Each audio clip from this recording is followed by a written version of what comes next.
Hello everyone. In today's lecture, we will discuss everything about IoT, network architecture and design. So, as you already know, that enterprise like IT network architecture has matured significantly over the past 2 decades and is generally well understood. However, the discipline of IoT network architecture is new and require a fresh perspective.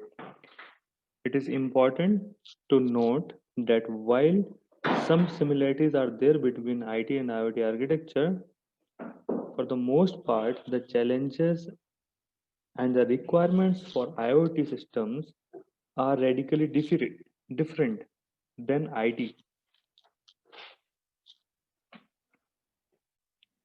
So, in this lecture, we will examine some of the unique challenges posed by IoT network and how these challenges have driven through new architectural model. So we will basically discuss drivers behind new network architecture, comparing IoT architecture, a simplified IoT architecture, and the core IoT fundamental stacks, and some topics related to IoT, data management, and compute stacks.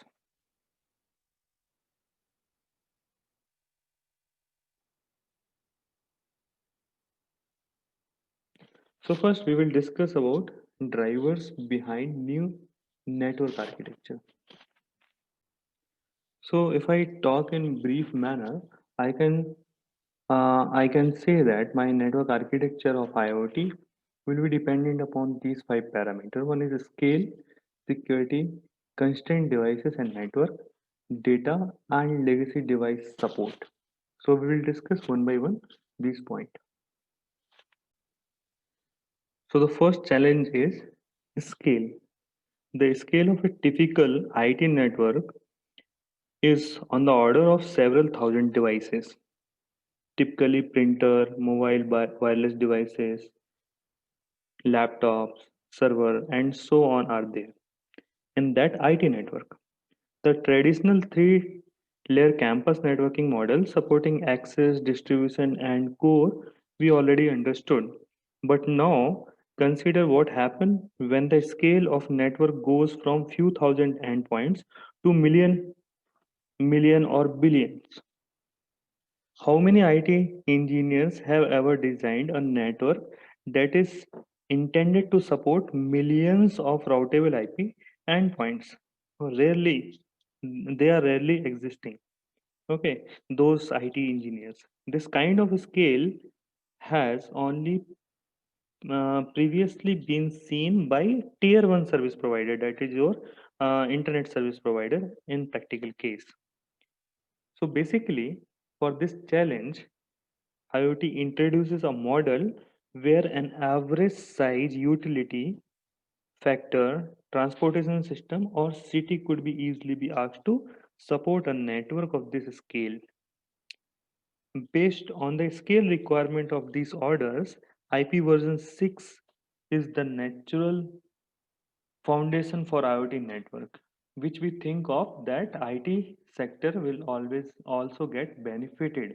But the most important is due to this IP version 6, the scaling of IoT devices will also get benefited.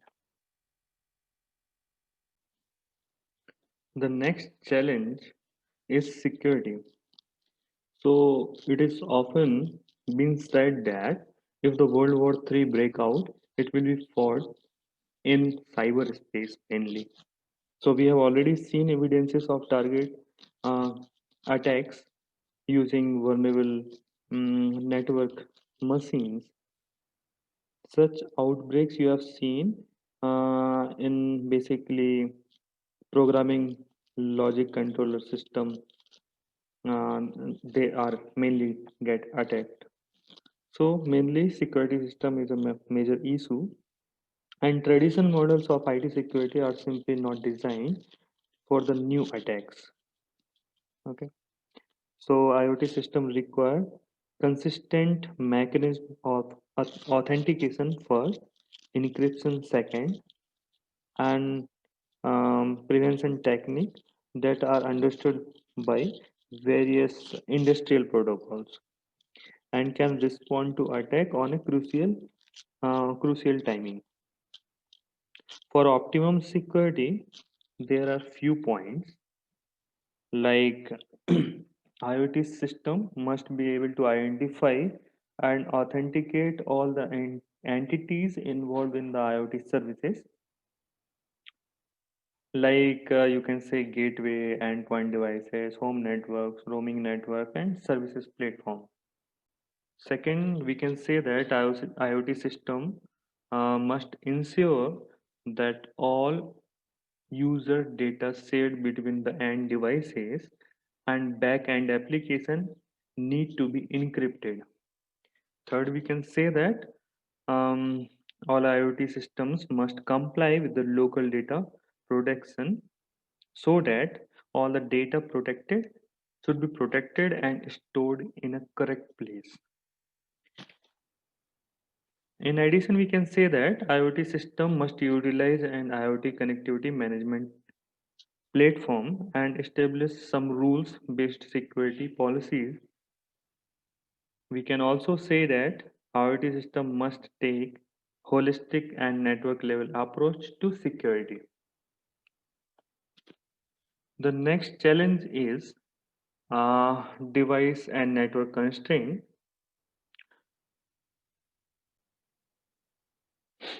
So as we already know that most of the IoT sensors are designed for single job and they are typically small and inexpensive.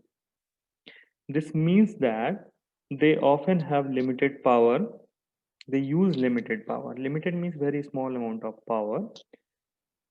They often have CPU, memory, and they transmit only when there is a need or there is something important to send. Because of massive scale of these devices and large and uncontrolled environment, we can we are usually deploying them. The network that provide connectivity also tend to be very lossy and support very low data rate. This is a completely different situation from IT network. So basically, for removing this constraint, we need to implement some new wireless technologies and need to be supported constrained IoT devices over the long distance. And the network is also constrained by some modification to be made in the traditional network and transport mechanism. So, if too many devices are there on, let's say, virtual LAN and are impacting performance, you can simply crave out new virtual LANs and continue to scale as much as you need. However, this approach of IT cannot meet the constraint of IoT system. IoT require a new breed of connectivity technology that mean both the scale and constraint limit. The next challenge, which is the massive volume of data generated. We already know that IoT devices generate a mountain of data. Mountain of data means massive data. In general, most IT shops don't really care so much about the unstructured data generation by these devices in the network. However, in IoT, the data is likely as gold or diamond, as it is what enables business to deliver new IoT services that enhance the customer experience. For an example, you can imagine a smart city with few thousands of smart street lights, all connected through an IoT network. Although most of the information communicated between the lightning network and the control center of the light, which which can be anywhere, generates some data that can yield extremely useful information and can help to predict when light need to be replaced or whether they can be turned on or off at certain time. Thus, after doing those analysis, we can save operational expenses, we can save electricity charges, and we can save money at the end. However, when all this data combined, it can become very difficult to manage and analyze efficiently. Therefore, unlike IT network, why I'm comparing everything with IT network? Because IT network you already know. Okay, we need to see the advancement in IoT sector. So that's why I'm saying that in comparison to IT network, IoT system are designed to handle data consumption throughout the architecture, a massive data consumption or massive data generation. Both the filters or we can say unnecessary outgoing or incoming of data, that is upstreaming and downstreaming of data, are harmful and we need to prevent that one. So to provide prevention or to efficiently utilize that one, the possible way is we need to filter out that data and we need to store the necessary or wanted data only. Okay, because at the end we know that whatever data IoT systems are generating by their sensors, they are very costly. Okay, and they are very important for future analysis. The next challenge is support for legacy devices. So supporting legacy devices in an IT organization is not usually a big problem. If some computer or operating system is outdated, they simply upgrade. If someone is using a mobile devices with an outdated Wi-Fi standard, uh, you can simply deny access to wireless network and will be forced to upgrade. But in IoT system, and devices are likely to be on the network for very long time, sometimes decade. As IoT network are deployed, they need support, they need to support the older devices already present on the network, as well as devices with new capabilities. In many cases, you can see that legacy devices are so old that they don't even support internet protocol, whether it can be version 4 or version 6. Many legacy machines or devices, they are supporting older protocols such as serial interface or RS-232. In these cases, the IoT network must either be capable of some type of protocol translation or use a gateway devices to connect these legacy endpoints to the network, to the IoT network. That is very important in this challenge. So the next challenge, we will see the need for data to be analyzed in real time. As you already know, that in IT network, basically we are taking a bunch of data and we are processing it and we are storing it somewhere. But this IoT network, we need to process our real-time data because real-time processing of data is very important. And after real-time processing only, we need to conclude that what are the other processing that are dependent on those datas or those values and what we need to filter out and what we need to store and we need to use for further reference or as a feedback loop. So that's why we can say that real-time data monitoring and processing is very important. Now we will compare some IoT architecture. In past several years, architectural standards and frameworks have emerged to address the challenges of design massive scale IoT network. Massive scale IoT network is very important. The foundation or the fundamental concept in all this architecture is supporting data, processing that data, and function that endpoint devices accordingly.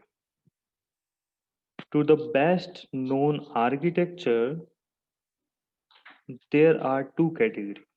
Okay, one is one M to M, when, which means one machine to machine communication, and second is the IoT World Forum.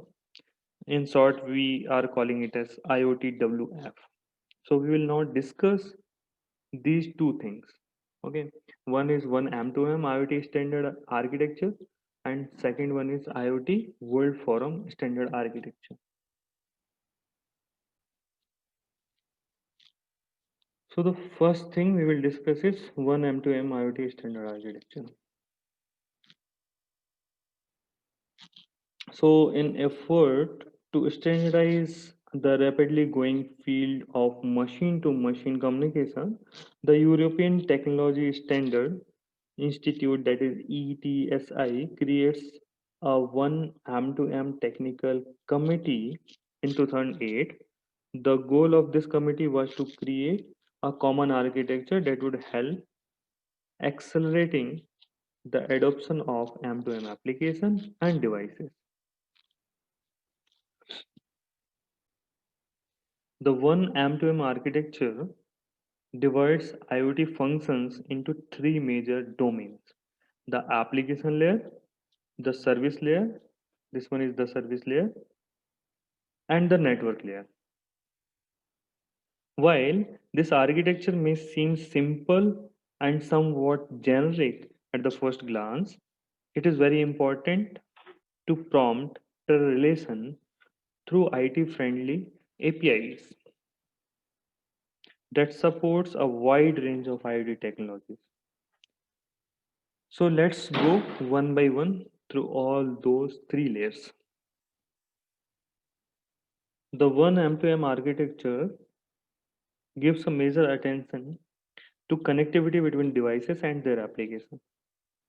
This domain or this application layer includes the protocol and attempt to standardize the northbound API definitions for interaction with business intelligence. The application tend to be industry specific and have their own set of data models, and thus they are shown as a vertical entity, you can see here. Okay, the next layer, that is service layer. This layer is shown as a horizontal framework across the vertical industry application. At this layer, horizontal modules include the physical network that IoT application runs on, the underlying management protocol, and the hardware.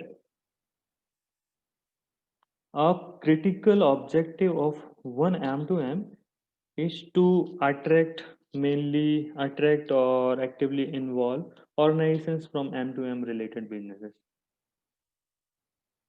including telecommunication or intelligent transportation or healthcare or utility or industrial automation, or we can say smart home applications. The next layer is network layer.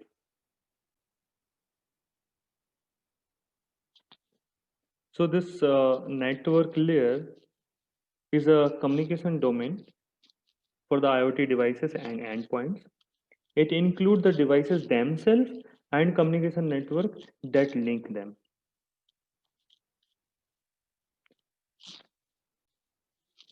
There are various communication interfaces used in this network layer, such as we can say wireless mesh topology, and the IEEE standard for wireless mesh topology is IEEE 802.15.4.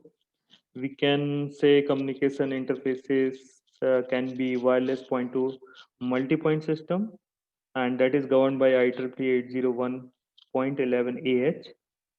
And we can also say that wired device connection may be there, that is governed by IEEE 1904 power line communication. So this is all about the one M2M IoT standard architecture. There are three main layers. This is vertical one, this is horizontal one, and here all the devices are there. They can be connected by any of the standard, whether it is IEEE 802, 801, or IEEE 1901.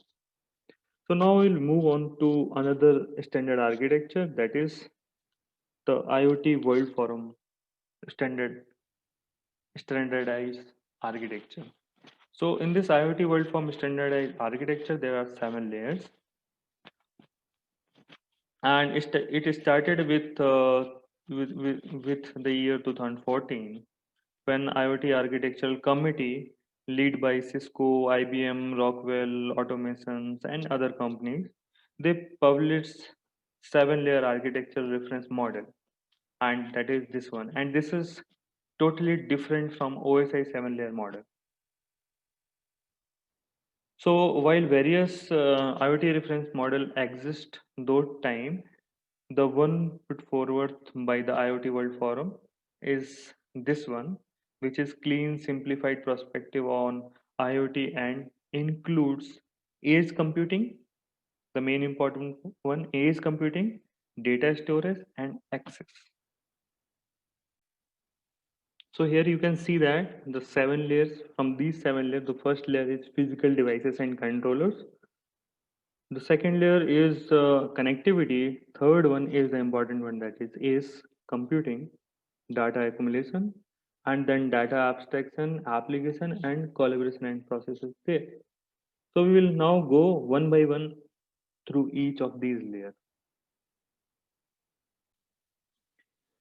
The first layer of IoT reference model is the physical devices and controller layer.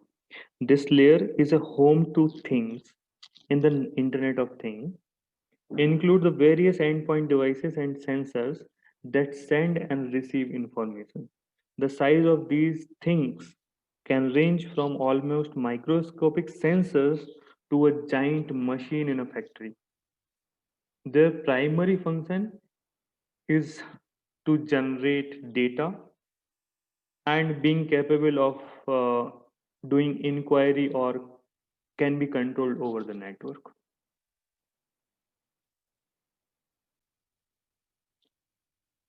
The second layer of IoT reference model is on connectivity. The most important function of IoT layer, this IoT layer, is the reliable and timely transmission of data. More specifically, this include transmission between layer 1 devices and the network. Between the network and the information processing, this layer is very important, and you can see here that all the backhaul networks, gateways are there under it. The main function of this layer 2 device is basically to communicate between layer 1 devices, reliable delivery of information across the network, switching and now routing, translation between protocol, and network level security.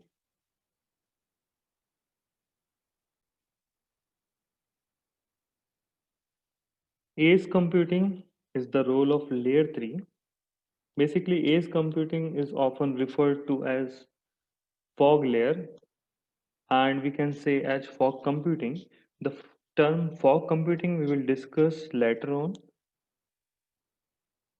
At this layer, the emphasis is on the data reduction and converting network data flow into information that is ready for storage and processing of higher layers. So basically the function of this layer, we can say, to evaluate, reform, reform data for processing at higher level, filter data to reduce traffic at higher level processing, and access data for alerting, notification, and other actions.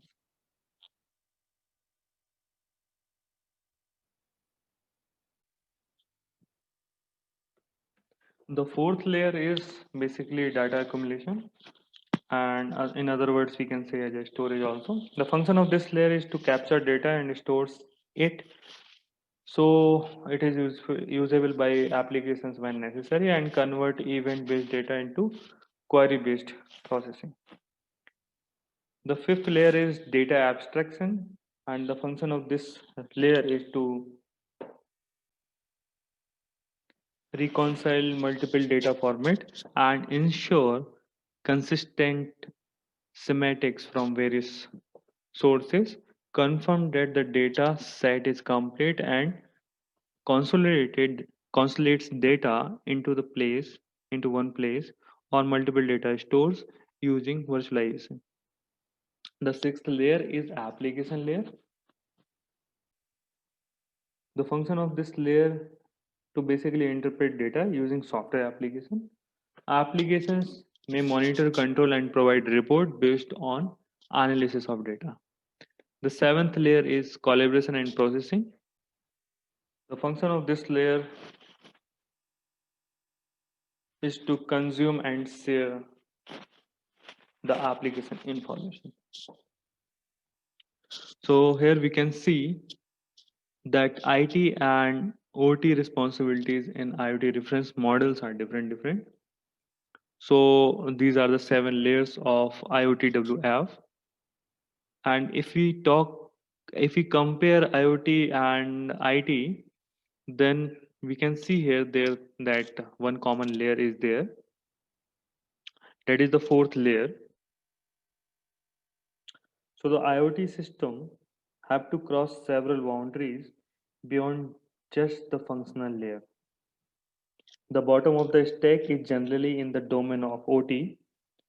For an industry like oil or gas, this includes several sensors and devices connected in the pipeline.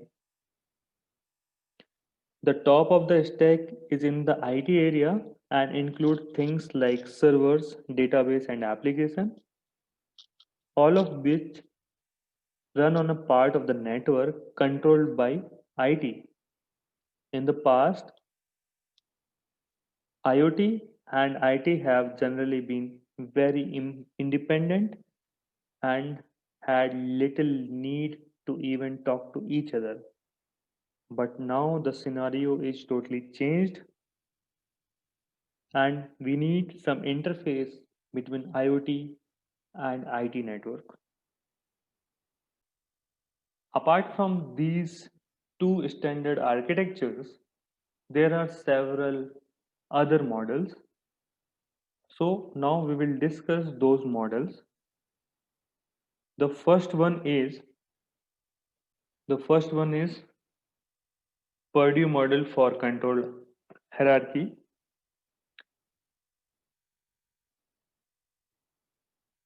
The second model is Industrial Internet Reference Architecture.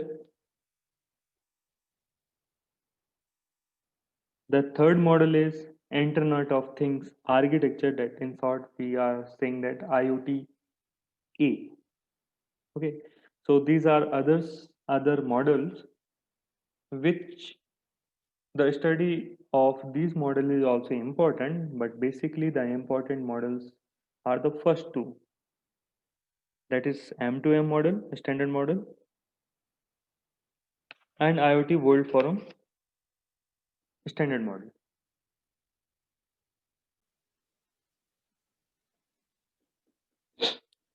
Although considerable differences exist between reference models, they each approach to IoT from a layered perspective, allowing development of technologies and standards somewhat independently at each level or domain.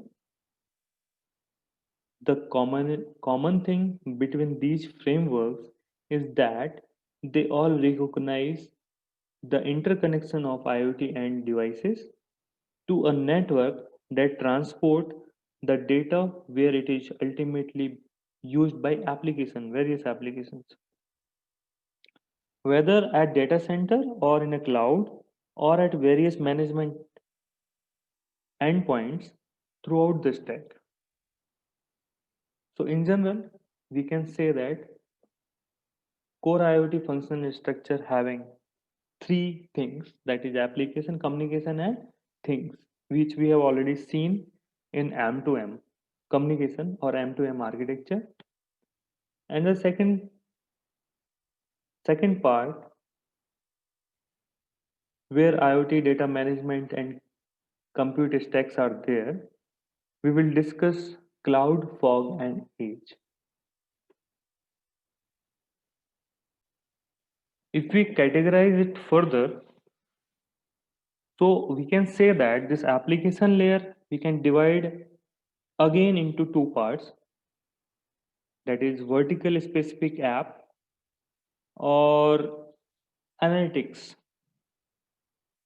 And this communication network we can again divide into some part, that is IoT network management or network transport layer or gateway, backhaul communication or access networks such as FAN, PLC, etc.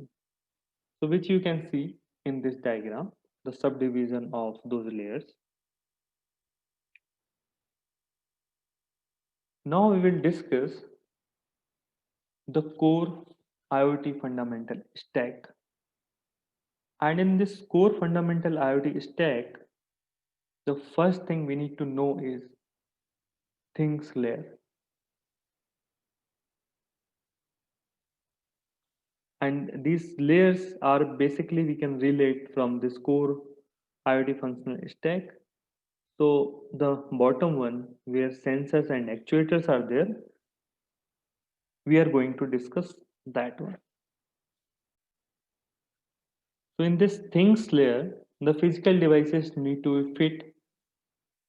And basically, if I talk in detail about physical devices, means whatever devices, sensors, and actuators and other things, whatever you are developing, that is end point of that network, that will come under this thing layer.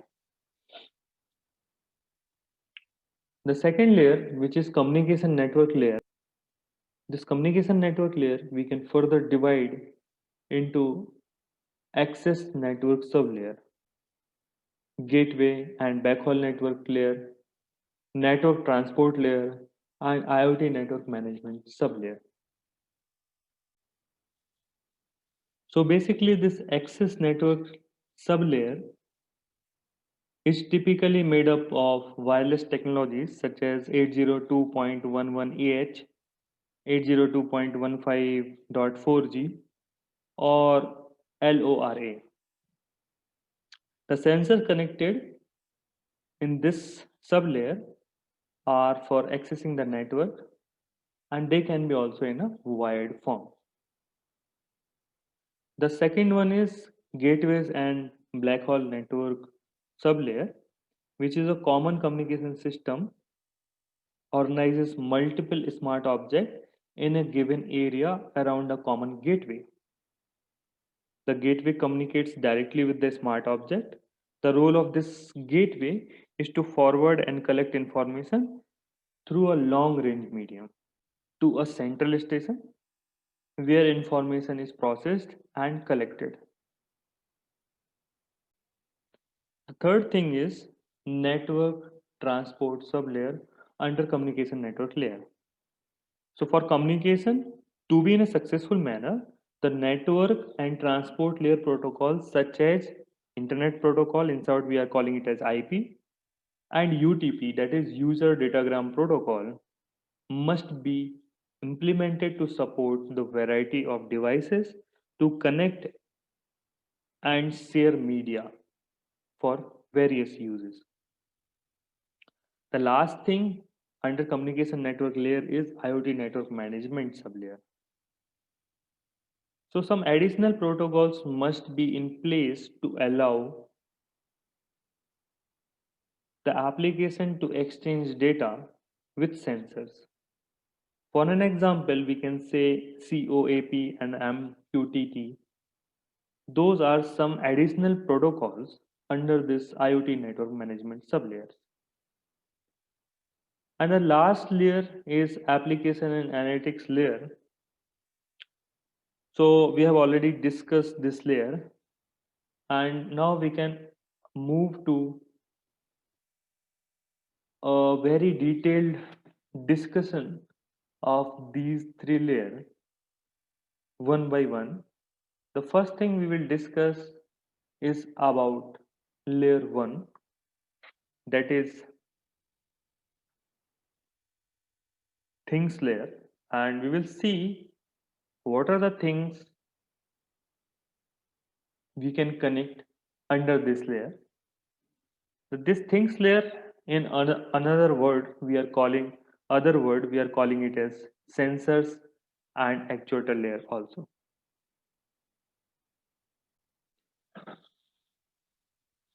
Things under sensor and actuator layer can be divided into these six categories. The first category is battery powered or power connected. So this classification is based on whether the object carries its own power supply or receive continuous power supply from an external power source. The next category is mobile or static. This classification is based on whether things should move or always stay at the same location. A sensor may be mobile because it is moved from one object to another, or because it is attached to a moving object. The frequency of movement may also vary from occasional to permanent. The next category is low or high reporting frequency. This classification is based on how often the object should report monitored parameter. The next category is simple or rich data. This classification is based on quality or quantity of data exhausted at each cycle. For an example, a humidity sensor in a field may report a simple daily index value, while an engine sensor may report hundreds of parameters such as temperature to pressure, gas velocity, compression strength, carbon index, and many others. The next category in under this layer 1 is report range. So this classification is based on the distance at which a gateway is located. Now the last category is object density per cell. This means that the number of object or smart object over a given area connected to the same gateway. Okay. Now we will see one figure, this one. So this figure shows a sensor application based on mobility and throughput. So here you can see that various mobility and throughput indexes are there.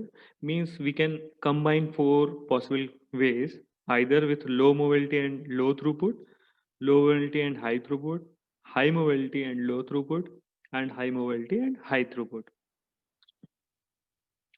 So basically, whatever sensors we are having, whatever things we are having, we can categorize them under those category according to mobility and throughput. So you can see here that if I talk about low mobility and low throughput, all the industrial sensors like pumps, motor, etc., all the environmental sensors, all the sensors in your home and all the retail sensors, they came under low mobility and low throughput. In low mobility and high throughput, whatever sensors are there, suppose let's say I am taking an example of traffic cameras, so they are having high throughput, but they are low in mobility. If I take high mobility and low throughput, basically fleet measurement and battlefield communication, those are having low throughput but having high mobility. If I consider the case of high mobility and high throughput, so like in vehicle communication, like vehicle to vehicle communication, sensors and personal smart devices, okay, video surveillance, they are having high mobility and high throughput. After layer 1, we are having layer 2, that is communication network layer. This communication network layer we can subcategorize into four sublayers, that is access network sublayer, gateway and backhaul sublayer, network transport sublayer, and IoT network management sublayer. So the first one is access network sublayer. So there is a direct relationship between the IoT network technology you choose and the type of connectivity topology this technology allows. So each technology was designed with a certain number of use cases in mind, and we can divide this access network sublayer. We can say that we can use this access network sublayer in these five different ways. So first one is PAN, that is known as personal area network, and it scales from in the range of few meters. This is a personal space around a person. A common wireless technology for this scale is Bluetooth. So under Bluetooth, we can say that under PAN, that is personal area network, Bluetooth um, Bluetooth will exist. Second one is HAN, that is home area network. This scale to few tens of meter. At this scale, common wireless technology for IoT include Zigbee and Bluetooth Low Energy, that is BLE. So next, according to distance is NAN, that is Neighborhood Area Network, and this scale to few hundreds of meter. The term NAN is often used to refer a group of houses from which data can be collected. So after NAN, according to distance, FAN will be there, that is field area network, and this scales several tens of meter to several hundreds of meter. FAN typically refer to an outdoor area larger than a single group of houses. The fan is often seen as open space. A fan is sometimes viewed as a group of NAN, but some vehicles see the fan as a group of HANs or a group of smaller outdoor cells.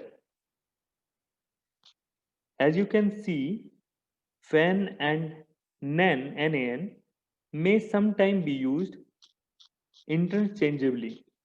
In the most cases, the vertical context is clear enough to determine the gapping hierarchy.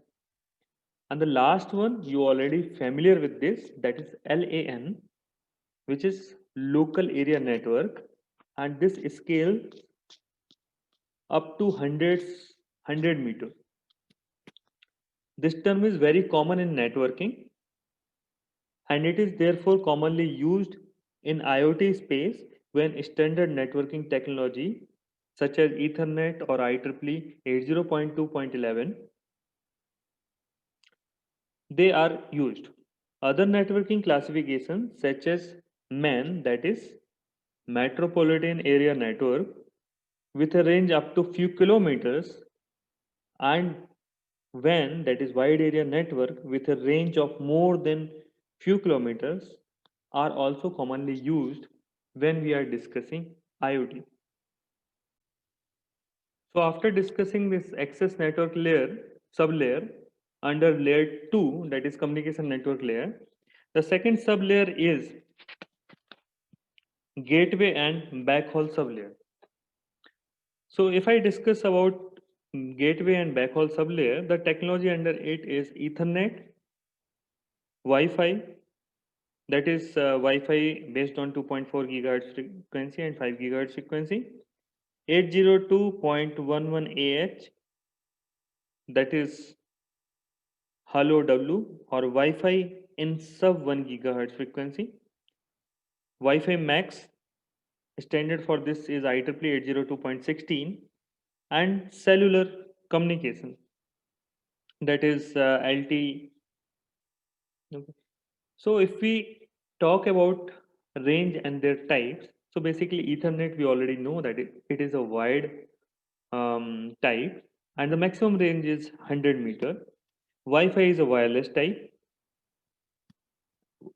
802.11 AH, Wi-Fi Max and cellular, all these are wireless type, and the range of Wi-Fi is also about 100 meter to few kilometers depending upon the Wi-Fi and its power. And 802.11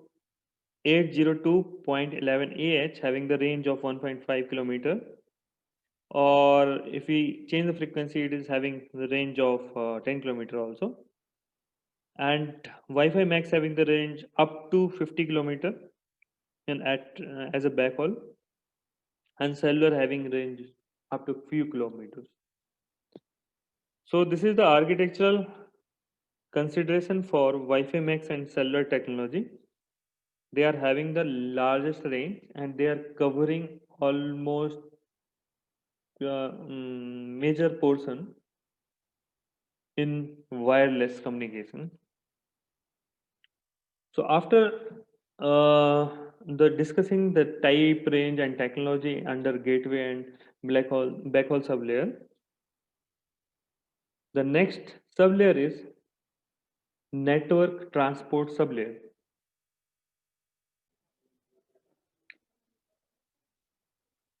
To establish a valid communication structure, a network protocol with specific characteristics need to be implemented. The protocol need to be open and standard based to accommodate multiple industries or multiple medias. Scalability is also a factor, and security is also a factor, and these scalability and security are common requirement. So IP is a protocol, internet protocol, that matches all these requirements, and we have already seen internet protocol in detail. So let's discuss the next layer, which is IoT network management sublayer. We already know that IP, TCP, UDP bring connectivity to IoT network. Upper layer protocols need to take care of data transmission between the smart object and the other system. Multiple protocols have been leveraged to cover to solve IoT data's communication problems. Some networks rely on push model, whereas other rely on the pull model. And multiple hybrid approaches are also possible.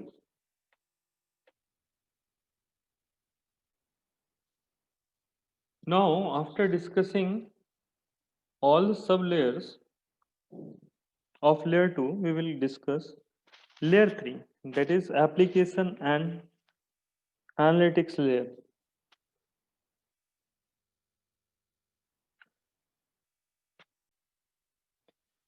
So this application we can divide into two parts, that is analytics application and control application.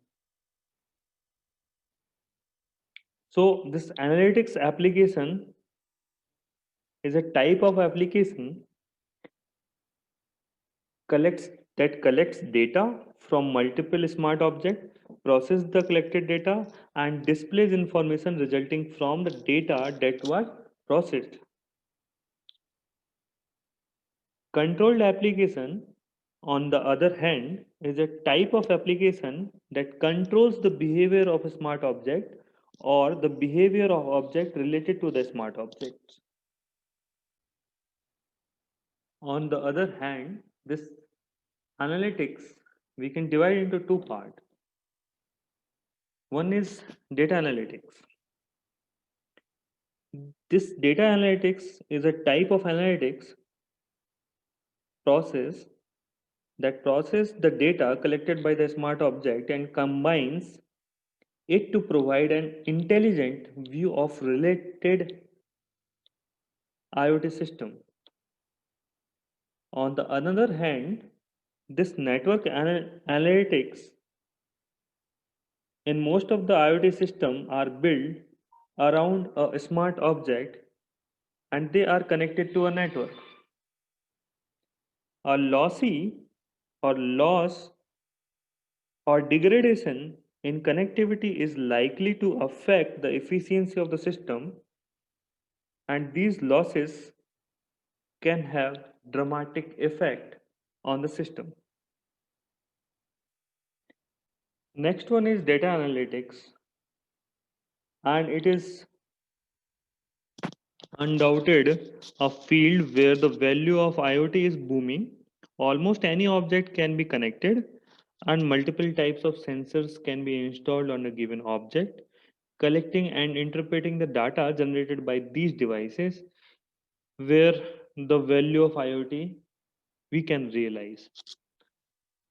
In a similar manner, this smart services is the ability to use IoT to improve its operation, and in it often termed as smart services. So fundamentally, smart services use IoT and aim for efficiency. For example, sensors can be installed or equipped to ensure outgoing with a regulation or safety requirements. This angle of efficiency can take multiple forms, from pressure to temperature sensor or to any sensing.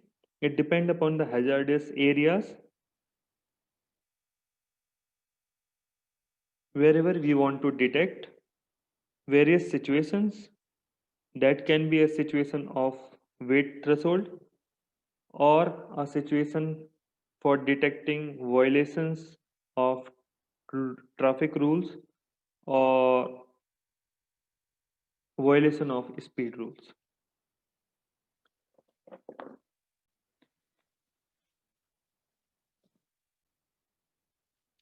So this is the detailed discussion on core IoT fundamental stacks. So we have discussed three layers. The first one is things layer, under which we have discussed sensors and actuators. The second layer is communication network layer, and this one is the third layer, that is application layer.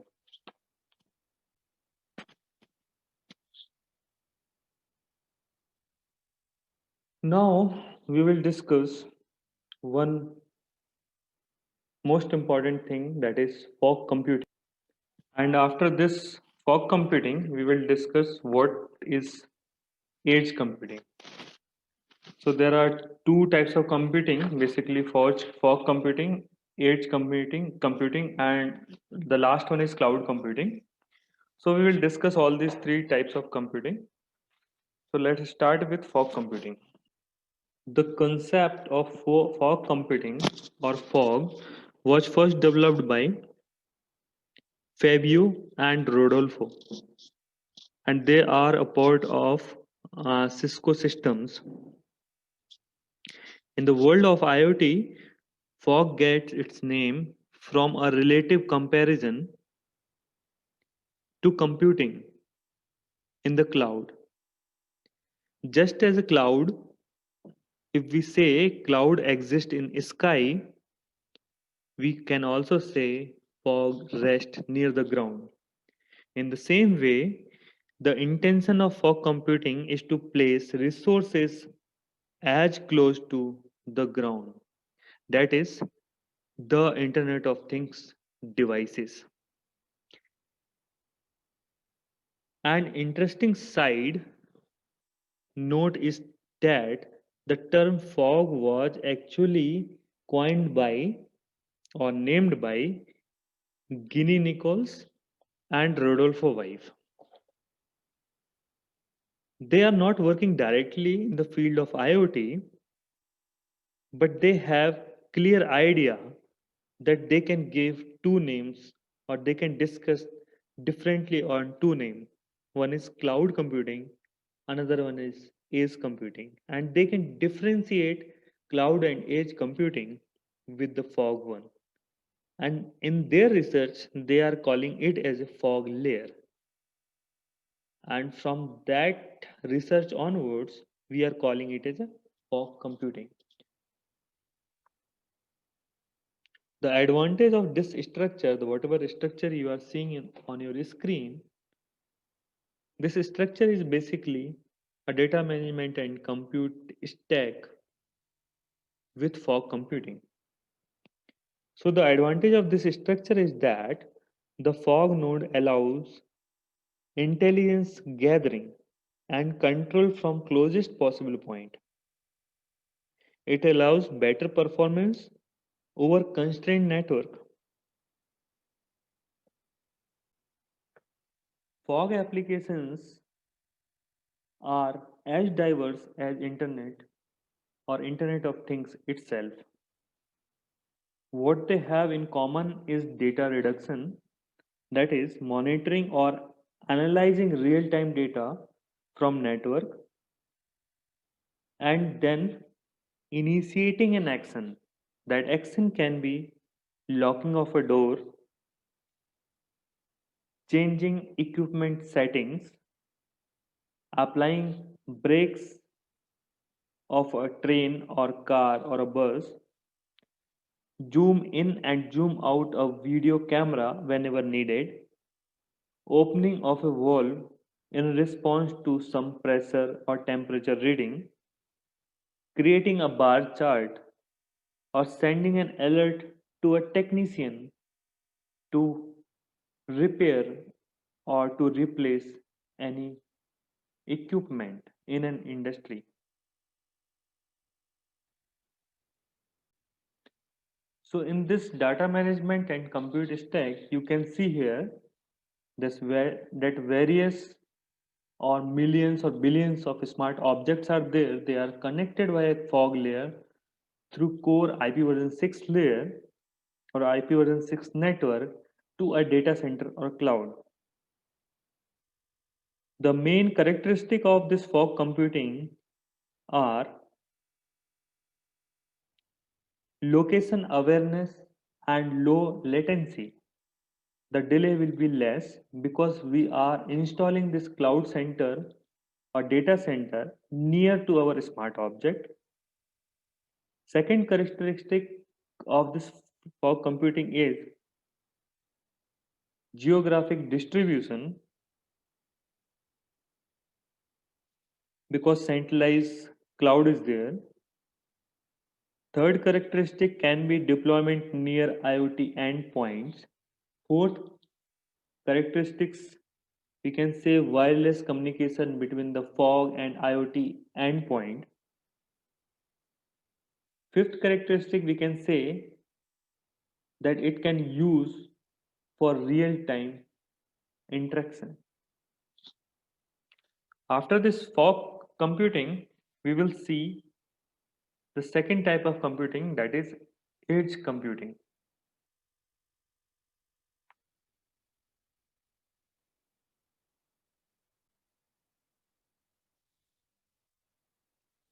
Edge computing is also sometimes called as mist computing.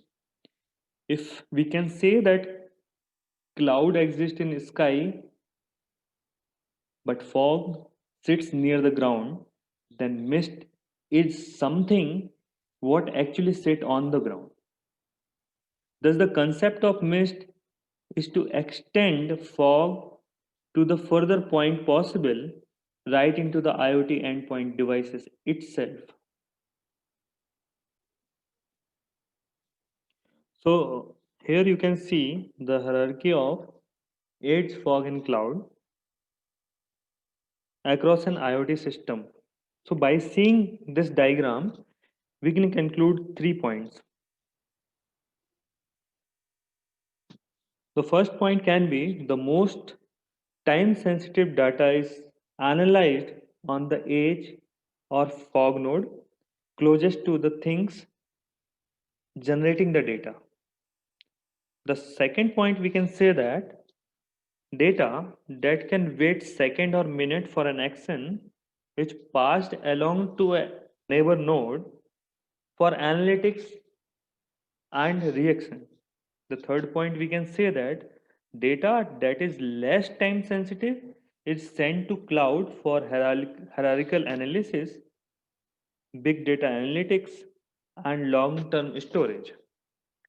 So we can see here that edge layer having the low latency compared to fog layer or fog computing and cloud computing. And with this, we have successfully studied IoT network architectures